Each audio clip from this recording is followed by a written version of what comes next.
Ich bin im vergangenen Monat 30 geworden. Das heißt, ich habe jetzt die 20er hinter mir. In diesem Video gebe ich meine 20 Ratschläge, wie du deine 20er am effektivsten, besten benutzt, um das Gelernte dann in deinen 30ern bestmöglich umzusetzen. Los geht's! Zunächst müssen wir verstehen, aus welchen 3 Grundlagen oder Säulen eigentlich unsere Persönlichkeitsentwicklung besteht. Es ist zum ersten das Mindset, die Art und Weise, wie wir uns selbst wahrnehmen, wie wir die Welt wahrnehmen und wie wir dementsprechend uns in dieser Welt positionieren. Das zweite ist unser Skillset, das heißt unsere Fähigkeiten. Alles an Fähigkeiten, die wir uns selbst beibringen, um in dieser umgebenden Welt uns gut anpassen zu können. Und als drittes die Ausführung. Sobald wir unser Umfeld definiert haben, eine bestimmte Weltanschauung haben, bestimmte Skills und Eigenschaften uns angeeignet haben, geht es darum, diese effektiv umzusetzen. Warum erzähle ich das? Die Grundlage ist nämlich, dass wir verstehen, dass unser Leben in bestimmte Phasen einzuordnen sind. Unsere 20er würde ich eher als die Phase definieren, in der wir unser Mindset aufbauen und lernen, Skills zu beherrschen.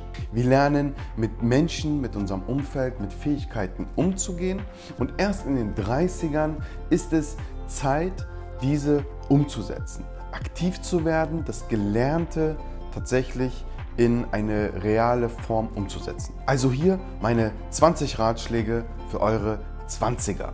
Erstens, verstehe, dass du noch genug Zeit hast. Ich kenne es selber aus eigener Erfahrung. Man ist Anfang 20, man glaubt, wenn man nicht rechtzeitig das Studium abgeschlossen hat, wenn man nicht die Ausbildung abgeschlossen hat, wenn man bestimmte Sachen nicht rechtzeitig gelernt hat, würde man die Chance eventuell verpassen. So ist es nicht. Dieser unnötige Druck, zu glauben, einem fehle die Zeit, man hätte Zeitdruck, ist ein Trugschluss. Du hast genug Zeit. Zweitens, nutze diese Zeit, um dein Netzwerk zu erweitern. Lerne Menschen kennen. Nicht nur irgendwelche Menschen, lerne so viele verschiedene, unterschiedliche Menschen wie möglich kennen. Jeder Mensch, den du kennenlernst, wird dir potenziell in der Zukunft eine Tür öffnen. Jeder Mensch ist ein Potenzial für eine Gelegenheit, die sich dir vielleicht irgendwann bieten wird. Drittens, versuche dich an neuen Sachen und neuen Hobbys. Du hast noch nie Golf gespielt? Versuch's doch mal. Noch nie Drachensteigen gelernt? Versuch's doch mal. Du hast Interesse jetzt für Origami, irgendwelche Falttechniken? Versuch's mal. Du weißt nicht, welches Hobby, welcher Versuch dir neue Türen öffnen wird für deine Umsetzungsphase in den 30ern. Viertens, egal was du tust, bleib ruhig. Kein Stress. Stress ist das größte Gift. Es ist destruktiv und kontraproduktiv. Befreie dich vom Stress. Bleib ruhig. Du hast keine Eile. Fünftens, lerne so viel du kannst. Je mehr du weißt, desto mächtiger wirst du sein. Sechstens, lerne relevante Fähigkeiten. Versuche dich in 10 Jahren, in 20 Jahren oder vielleicht in 5 Jahren zu sehen und versuche dir vorzustellen, welche Fähigkeiten für diese Position in 10 Jahren notwendig sein wird. Von da an hast du 5, 10, 20 Jahre Zeit, diese Skills zu perfektionieren. Siebtens, befreie dich aus deiner Komfortzone. Es ist wichtig, dass du in eine Lernzone kommst, in eine ungemütliche Zone kommst. Komfort und Wohlstand ist auch ein Gift. Denn wenn du dich in deiner Komfortzone wohlfühlst, ist es leider erfahrungsgemäß so, dass du dieses Niveau nicht beibehältst, sondern dass du dich zurückentwickeln wirst. Komfort ist gefährlich. Entferne dich aus dieser Zone. Achtens, mache stetige Fortschritte. Kontinuität ist Gold wert. Setze dir kleine Ziele, mache kleine Schritte, aber mache sie dauerhaft, mache sie stetig, täglich. Neuntens, lerne dich selber kennenzulernen. Schaue in den Spiegel. Schaue in den Spiegel nicht nur als Bild, schaue in dich hinein. Versuche dich selbst kennenzulernen. Wie reagiere ich auf bestimmte Umstände? Wie gehe ich mit meinen Emotionen um? Habe ich Kontrolle über meine Emotionen? Setze dich mit diesen Themen auseinander. Zehntens, finde heraus, in was du gut bist. Finde deine Leidenschaft heraus.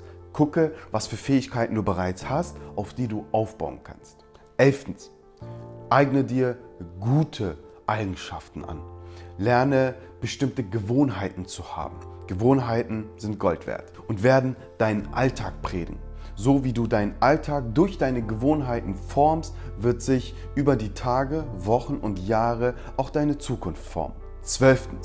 Scheitere oft. Scheitere am besten schnell, damit du so schnell und so oft wie möglich aus deinen Fehlern lernen kannst. Du bist erst in deinen 20ern. Deine Fehler werden keine Konsequenzen für die nächsten 40 Jahre haben. Deswegen begehe Fehler, aus denen du so schnell wie möglich lernen kannst, damit du es beim nächsten Mal umso besser machen kannst. Mein Tipp Nummer 13. Lass die Meinung anderer nicht dein Leben bestimmen. Dein Leben lebst nur du und nicht die anderen. Wenn du die Meinungen anderer Menschen zu sehr in dein Leben einlässt, wirst du keine Gelegenheit finden, dein eigenes Leben zu leben. 14. Du musst, egal was du tust, einen bestimmten Aufwand und Arbeit reinstecken. Werde dir dessen bewusst. Das Leben schenkt dir gar nichts. Du musst dafür arbeiten. 15. Ein Thema, das leider in unserem Bildungssystem sehr stark vernachlässigt wird. Erarbeite dir ein finanzielles Bewusstsein. Manage dein Geld richtig und gut und nachhaltig. Deine finanzielle Intelligenz wird sicherlich deine 30er und 40er wesentlich bestimmen. 16. Gebe nicht unnötig Geld aus, investiere es lieber in Reisen. Reise so viel wie möglich. So wie bei 2. so viele Menschen wie möglich kennenzulernen, die neue Türen öffnet, wird dir auch das Reisen, neue Länder, neue Kulturen kennenzulernen, unglaublich viele Türen öffnen, deinen Horizont erweitern. 17. Definiere Erfolg für dich, individuell. Der Erfolg deines Kumpels, deiner Nachbarn, deiner Kollegen definiert nicht deinen Erfolg. Jeder Mensch ist individuell, einmalig. Auch der Erfolg ist individuell und einmalig. 18. Arbeite, um zu lernen und nicht für Geld. Das ist jetzt ein sehr umfangreiches Thema. Sicherlich kennt ihr das Buch Rich Dad, Poor Dad. Auf dieses Buch werde ich vielleicht in einem anderen Video nochmal näher eingehen. Aber die Grundaussage ist eigentlich, arbeite, wenn du schon arbeitest, für die Erfahrung, für dein Skillset und für das, was du aus dieser Arbeit lernen kannst und nicht für die Bezahlung. Du bist erst in deinen 20ern. Die Erfahrung, die du durch die Arbeit machst, ist wertvoller als dein Gehalt. 19. Investiere in Bücher. Es gibt eine Investition, da kannst du kaum etwas falsch machen. Das ist die Investition in Bücher. Alles, was du in Bücher an Geld reinsteckst, wird zurückkommen als Wissen. Und Wissen ist Macht. Sei dir dessen bewusst. 20. und abschließend, finde für deine 20er einen guten Mentor. Vielleicht sogar unterschiedliche Mentoren für unterschiedliche Lebensbereiche. Einen spirituellen Mentor, einen finanziellen Mentor, einen Mentor auf Arbeit, um vielleicht ein Unternehmen zu gründen. Einen Mentor, den du glaubst, der ein sehr starkes, gutes Mindset hat. Suche dir Mentoren aus, die dich leiten und führen. Das sind meine 20 Ratschläge für deine 20er, damit du in dieser kostbaren, wertvollen, potenziellen Zeit keine Energie vergeudest und erst in deinen 30ern merkst, hätte ich doch mal in einer dieser genannten 20 Punkte investiert. Sei dir dessen bewusst, dass die 20er das Fundament und die Grundlagen der nächsten 30, 40 Jahren sein wird. Ich hoffe, meine 20 Ratschläge waren effektiv und haben dir gefallen. Wenn dem so ist, lass gerne ein Like und ein Abo da und bis zum nächsten Mal.